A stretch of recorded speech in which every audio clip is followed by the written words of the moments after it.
It's a national epidemic threatening the lives of people in both cities and the suburbs. But now America's war on drugs is getting even harder to fight. In his special report, News 3's Nathan O'Neill explains how much more powerful these drugs have become. Today's drugs are in a completely different class than 20 years ago. They're much more powerful, cheaper to get, and much, much more dangerous. In fact, many experts are calling them super drugs. They're drugs so powerful, it's a scary experience. they're threatening an entire generation, It is the #1 health problem in America. hijacking the future of tens of thousands of Americans. That was my life. You start getting sweat, your heart starts racing. Heroin, spice, painkillers, all drugs that pack a powerful punch, and you can find them in every corner of Nevada. It's like everything rushes into you at once and it hits you, and it's like a brick hit you in the head. Greg Weed hit rock bottom just 30 days ago. I couldn't talk, I couldn't function, I was blacked out.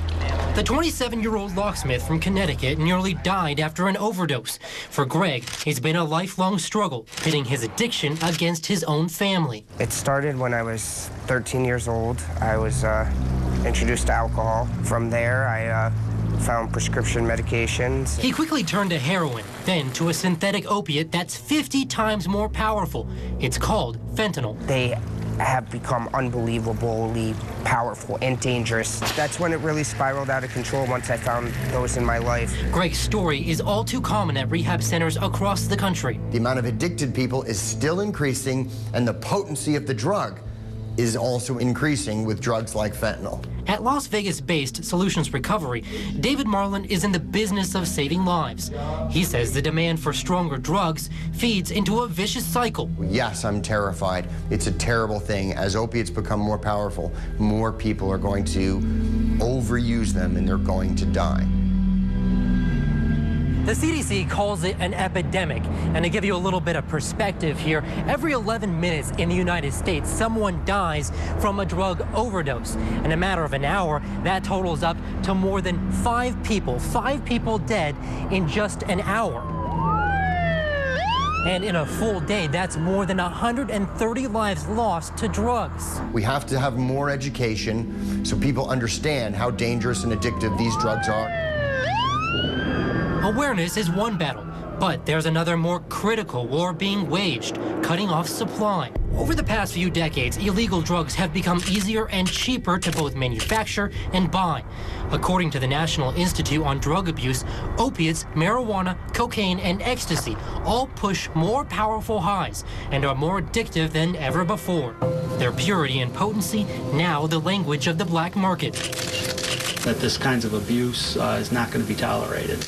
In northern Nevada last week, United States Attorney Daniel Bogdan pledging a crackdown on pill mills after a Reno doctor and 8 others were caught illegally trafficking painkillers, including fentanyl. It's a problem not just for law enforcement, it's a problem for the whole community. Yeah, I'm leaving. As for Greg, Love you, buddy. Be safe out I will, there, okay? yeah. Please. Keep your head up. the real fight for survival is just beginning. It's a surreal moment of like, now my true journey is getting ready to start. As he leaves rehab and his old life behind, life where drugs could have easily killed him. There are plenty of times that I thought it was my time to go. Now, the moment of truth. This whole time I chose the wrong route, and I want to choose the right route now. And just for a second, a pause.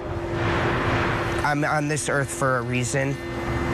I'm not sure what that reason is yet, but I'm going to figure that out.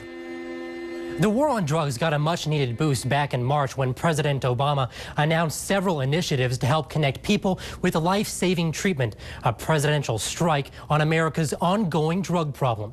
I'm Nathan O'Neill, News 3.